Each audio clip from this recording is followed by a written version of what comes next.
Au nom d'Allah, le tout miséricordieux, le très miséricordieux. Voici une sourate que nous avons fait descendre et que nous avons imposée, et nous y avons fait descendre des versets explicites afin que vous vous souveniez. La fornicatrice et le fornicateur, fouettez-les chacun de 100 coups de fouet, et ne soyez point pris de pitié pour eux dans l'exécution de la loi d'Allah, si vous croyez en Allah et au jour dernier, et qu'un groupe de croyants assiste à leur punition. Le fornicateur n'épousera qu'une fornicatrice ou une associatrice, et la fornicatrice ne sera épousée que par un fornicateur ou un associateur, et cela a été interdit aux croyants. Et ceux qui lancent des accusations contre des femmes chastes, sans produire par la suite 4 témoins, fouettez-les de 80 coups de fouet, et n'acceptez plus jamais leur témoignage. Et ceux-là sont les pervers, à l'exception de ceux qui, après cela, se repentent et se réforment, car Allah est pardonneur et miséricordieux. Et quant à ceux qui lancent des accusations contre leurs propres épouses, sans avoir d'autres témoins qu'eux-mêmes, le témoignage de l'un d'eux doit être une quadruple attestation par Allah qu'il est du nombre des véridiques. Et la 5e attestation est que la malédiction d'Allah tombe sur lui s'il est du nombre des menteurs. Et on ne lui infligera pas le châtiment de la lapidation si elle atteste 4 fois par Allah que son mari est certainement du nombre des menteurs. Et la 5e attestation est que la colère d'Allah soit sur elle s'il était du nombre des véridiques. Et n'était la grâce d'Allah sur vous et sa miséricorde? Allah est grand, accueillant au repentir, et sage. Ceux qui sont venus avec la calomnie sont un groupe d'entre vous.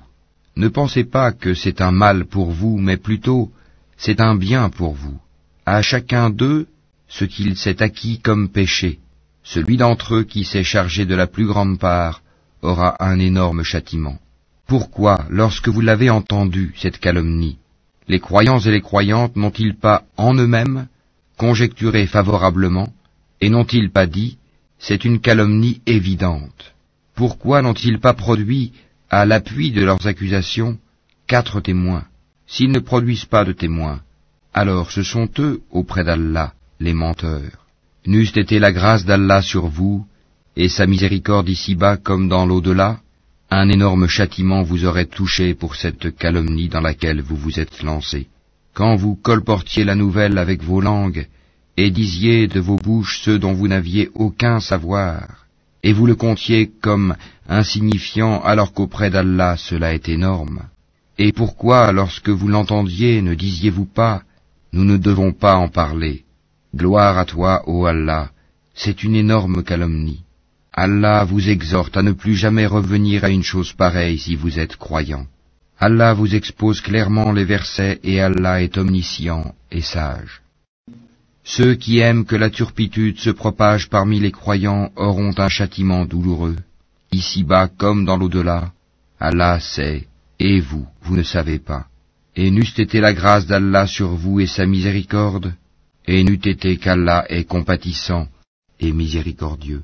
Ô vous qui avez cru, ne suivez pas les pas du diable. Quiconque suit les pas du diable, sachez que celui-ci ordonne la turpitude et le blâmable. Et n'eût été la grâce d'Allah envers vous et sa miséricorde, nul d'entre vous n'aurait jamais été pur. Mais Allah purifie qui il veut, et Allah est audient et omniscient.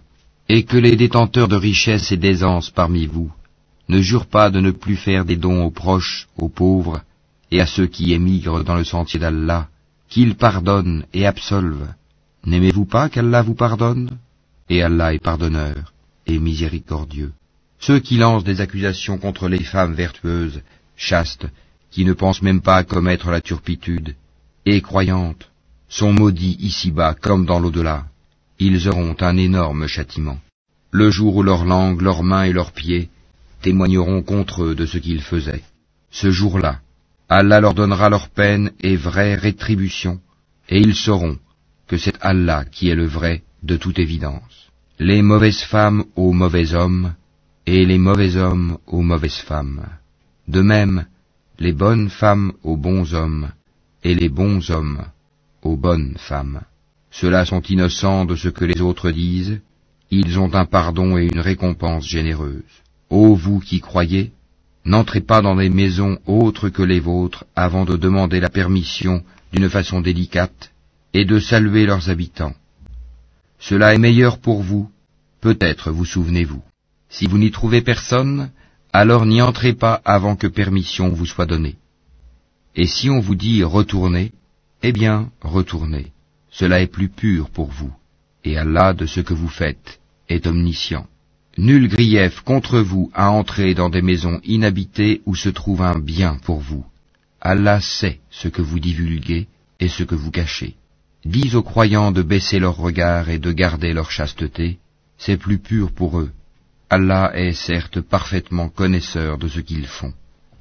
Et dis aux croyantes de baisser leur regard, de garder leur chasteté, et de ne montrer de leurs atours que ce qui en paraît, et qu'elles rabattent leur voile sur leur poitrine, et qu'elles ne montrent leurs atours qu'à leur mari, ou à leur père, ou au père de leur mari, ou à leur fils, ou au fils de leur mari, ou à leur frère, ou au fils de leur frère, ou au fils de leur sœur, ou aux femmes musulmanes, ou aux esclaves qu'elles possèdent, ou aux domestiques mâles et impuissants, ou aux garçons impubères qui ignorent tout des parties cachées des femmes, et qu'elles ne frappent pas avec leurs pieds de façon que l'on sache ce qu'elles cachent de leur parure. Et repentez-vous tous devant Allah, ô croyants, afin que vous récoltiez le succès. Mariez les célibataires d'entre vous et les gens de bien parmi vos esclaves, hommes et femmes. S'ils sont besogneux, Allah les rendra riches par sa grâce, car la grâce d'Allah est immense, et il est omniscient. Et que ceux qui n'ont pas de quoi se marier cherchent à rester chastes jusqu'à ce qu'Allah les enrichisse par sa grâce. Ceux de vos esclaves qui cherchent un contrat d'affranchissement, concluez ce contrat avec eux si vous reconnaissez du bien en eux, et donnez-leur des biens d'Allah qu'il vous a accordés. Et dans vos recherches des profits passagers de la vie présente, ne contraignez pas vos femmes esclaves à la prostitution, si elles veulent rester chastes. Si on les y contraint, Allah leur accorde, après qu'elles aient été contraintes, son pardon et sa miséricorde. Nous avons effectivement fait descendre vers vous des versets clairs, donnant une parabole de ceux qui ont vécu avant vous, et une exhortation pour les pieux. Allah est la lumière des cieux et de la terre. Sa lumière est semblable à une niche où se trouve une lampe. La lampe est dans un récipient de cristal, et celui-ci ressemble à un astre de grand éclat. Son combustible vient d'un arbre béni, un olivier ni oriental ni occidental, dont l'huile semble éclairer sans même que le feu la touche. Lumière sur lumière, Allah guide vers sa lumière qui il veut. Allah propose aux hommes des paraboles, et Allah est omniscient. Dans des maisons, des mosquées qu'Allah a permis que l'on élève, et où son nom est invoqué, le glorifie en elles matin et après-midi, des hommes que ni le négoce ni le troc ne distrait de l'invocation d'Allah, de l'accomplissement de la salate et de l'acquittement de la zakat, et qui redoutent un jour où les cœurs seront bouleversés ainsi que les regards, afin qu'Allah les récompense de la meilleure façon pour ce qu'ils ont fait de bien, et il leur ajoutera de sa grâce. Allah attribue à qui il veut sans compter. Quant à ceux qui ont mécru, leurs actions sont comme un mirage dans une plaine désertique que l'assoiffé prend pour de l'eau, puis quand il y arrive, il s'aperçoit que ce n'était rien, mais y trouve Allah qui lui règle son compte en entier, car Allah est prompt à compter. Les actions des mécréants sont encore semblables à des ténèbres sur une mer profonde. Des vagues la recouvrent, vagues au-dessus desquelles s'élèvent d'autres vagues, sur lesquelles il y a d'épais nuages, ténèbres entassées les unes au-dessus des autres. Quand quelqu'un étend la main, il ne la distingue presque pas. Celui qu'Allah prive de lumière n'a aucune lumière. N'as-tu pas vu qu'Allah est glorifié par tous ceux qui sont dans les cieux et la terre, ainsi que par les oiseaux déployant leurs ailes? Chacun, certes, a appris sa façon de l'adorer et de le glorifier. Allah sait parfaitement ce qu'ils font. C'est à Allah qu'appartient la royauté des cieux et de la terre, et vers Allah sera le retour final. N'as-tu pas vu qu'Allah pousse les nuages? Ensuite, il les réunit et il en fait un amas, et tu vois la pluie sortir de son sein, et il fait descendre du ciel de la grêle provenant des nuages comparable à des montagnes. Il en frappe qui il veut et l'écarte de qui il veut. Peu s'en faut que l'éclat de son éclair ne ravisse la vue. Allah fait alterner la nuit et le jour, Il y a là un sujet de réflexion pour ceux qui ont des yeux. Et Allah a créé d'eau tout animal. Il y en a qui marchent sur le ventre, d'autres qui marchent sur 2 pattes, et d'autres encore marchent sur 4. Allah crée ce qu'il veut, et Allah est omnipotent. Nous avons certes fait descendre des versets explicites, et Allah guide qui il veut vers un droit chemin. Et ils disent, nous croyons en Allah et aux messagers et nous obéissons. Puis après cela, une partie d'entre eux fait volte-face. Ce ne sont point ceux-là les croyants.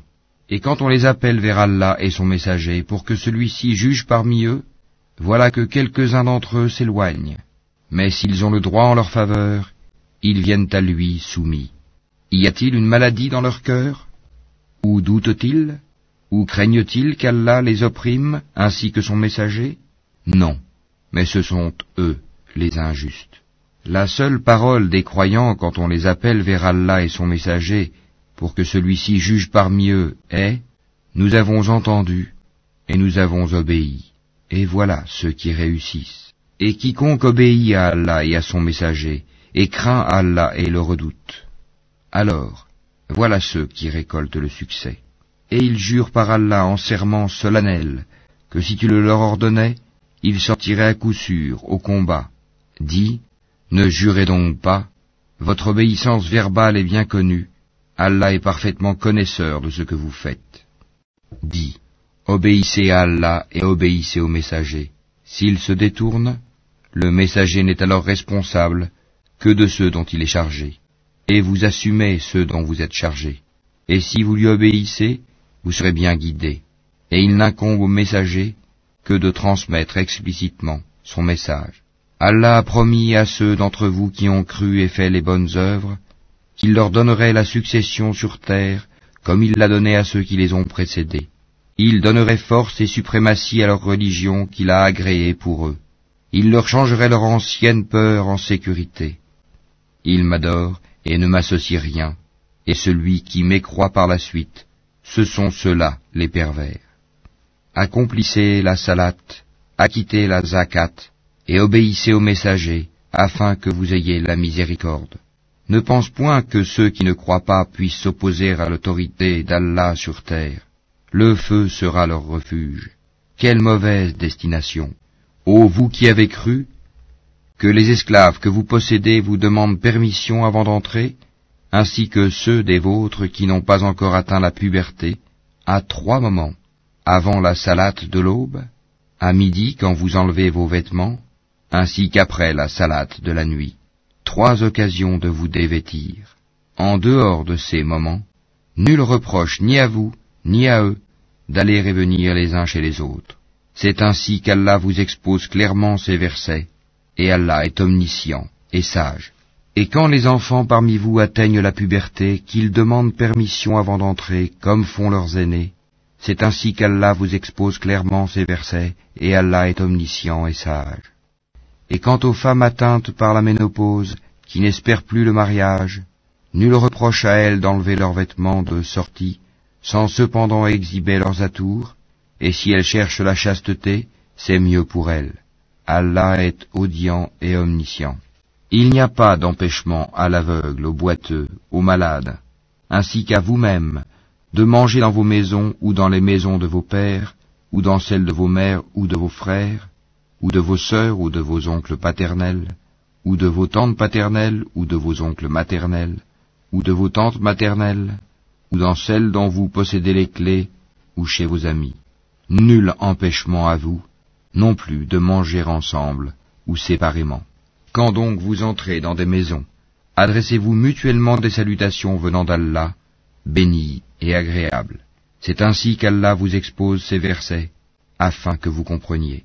Les vrais croyants sont ceux qui croient en Allah et en son messager, et qui, lorsqu'ils sont en sa compagnie pour une affaire d'intérêt général, ne s'en vont pas avant de lui avoir demandé la permission. Ceux qui te demandent cette permission sont ceux qui croient en Allah et en son messager. Si donc ils te demandent la permission pour une affaire personnelle, donne-la à qui tu veux d'entre eux, et implore le pardon d'Allah pour eux, car Allah est pardonneur et miséricordieux. Ne considérez pas l'appel du messager comme un appel que vous vous adresseriez les uns aux autres. Allah connaît certes ceux des vôtres qui s'en vont secrètement en s'entrecachant. Que ceux donc qui s'opposent à son commandement prennent garde qu'une épreuve ne les atteigne, ou que ne les atteigne un châtiment douloureux. C'est à Allah vraiment qu'appartient tout ce qui est dans les cieux et sur la terre. Il sait parfaitement l'état dans lequel vous êtes, et le jour où les hommes seront ramenés vers lui, il les informera alors de ce qu'ils œuvraient. Allah est omniscient.